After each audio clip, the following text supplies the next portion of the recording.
Voyenkomatdan Paveska gəldi. Müharibəyə yersin. 94-cü ildə bilirsiniz.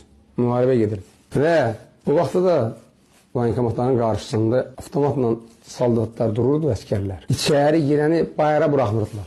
Oradan da tibbi o müayinədən keçirdin, komissiyadan keçirdin, tibbi komissiyadan. Biləcəriyə, orada da tibbi komissiya, oradan da müharibəyə. Gəldim, istədim Voyenkomun yanına girim. Voyenkom da o vaxtı məşhur artistimiz var, bizim hörmətli Muxtar Maniyev. Onun doğma qardaşı idi. İstədim onunla görüşüm, göstərim ki, belə-belə Nizami rayonun voyenkomatı. Buraxmadılar. Dedilər ki, bütün bu işlərə filan kəs baxar.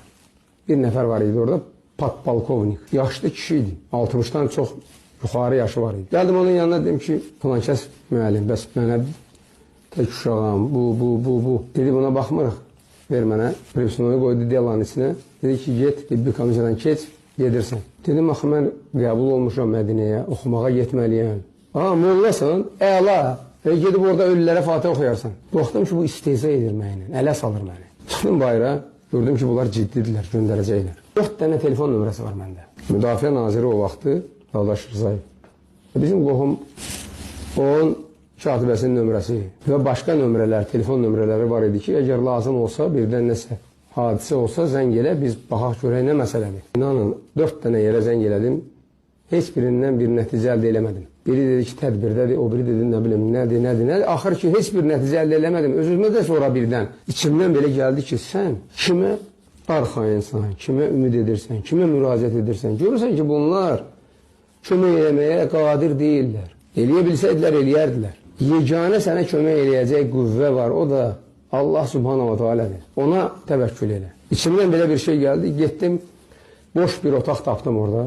Allaha and olsun, o 2 rükət namazda, Allah subhanahu Quranda deyir, "Vəstəinu bis-sabri vəs-salə."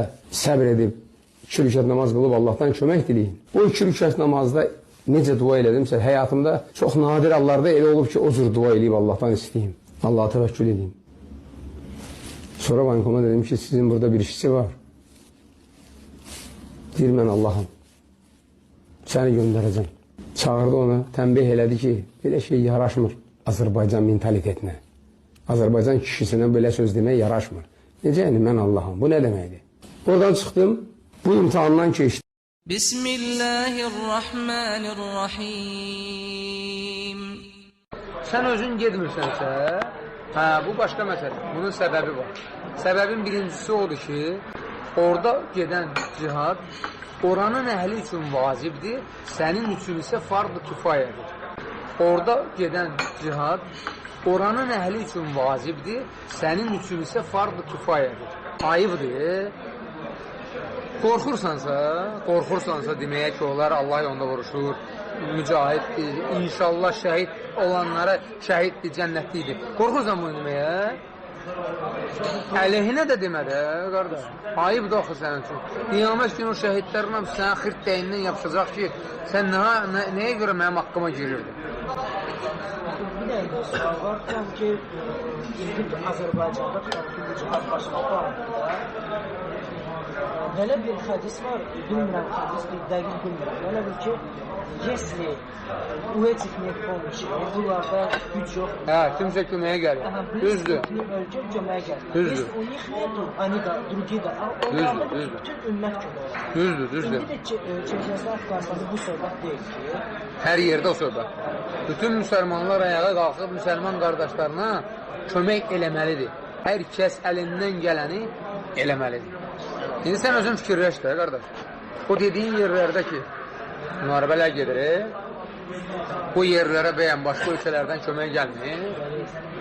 Bu nə deməkdir? Həmin ölkənin rəhbərliyi o ölkədən ora gedən mücahidlərin getməyinə göz yumur. Niyə? Çünki özü də həmin o kafirin əlindən yanır. Başa. Və salamlar da, bu nə deməkdir? Bu deməkdir ki, qardaş, buradakılar da müsəlmandır və İslamı dəstəkləyirlər. Düzdür, bir qismi %100 açıq aydın göstərir özünü ki, mən kafirəm. O şək də yoxdur onda. Amma bir qismi həqiqətən də can yandırır, qardaş. Bugün mən ona kömək edirəm, sabah da o mənə kömək edəcək. Müsəlman müsəlmanın qardaşıdır. Nə vaxt? Qurana sarılarsa, kafir müsəlmanları birinci Qurandan uzaqlaşdırır, ondan sonra onları parçalayır. Hamısı Qurana sarılsa, onları heç kəs parçalaya bilməz. Heç kəs onlara bata bilməz. Və mən hər yerdə danışıram. Əgər kafirlər gəlib mənə məsləhətləşsəydi ki, biz Şama girmək istəyirdik, deyərdim ki, çox səhv addım atırsınız. Şam sizin üçün başqa ölkələrdir. Şam elə bil ki, müsəlmanlar üçün ikinci Kəbədir. Şamı heç vaxt ala bilməyəcəksiniz. Heç vaxt. Niyə? Çünki Şamı əgər alsa, bu artıq bilirsən nə olar? Birbaşa hədisə zidd olar. Çünki İsa Aleyhisselam hara gələcək? Mehdi hara gələcək? Harada o şeylər baş verəcək? Şam müqəddəs yerdir müsəlmanlar üçün. İkinci müqəddəs yer. İbrahim Aleyhisselamı qövmü qovanda hara gedir? Şama. Məhəmməd s.ə.v yuxuda deyir, 2 nəfər gətirdi, gəldi mənə apardı o. Hara aparır? Şama aparır, müqəddəs yerə.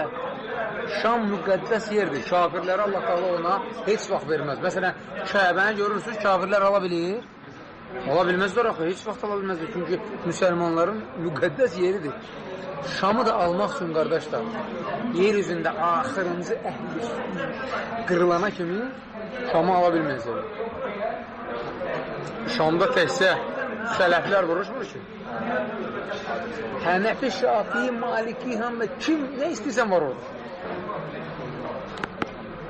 Ona görə qardaş, Şam, yəni nahaq orada o şeyi başlayıblar. Şam nə İraq deyil, nə Əfqanistan deyil, nə Qarabağ deyil ki, müsəlmanlar hamısı qalxacaq ona qarşı.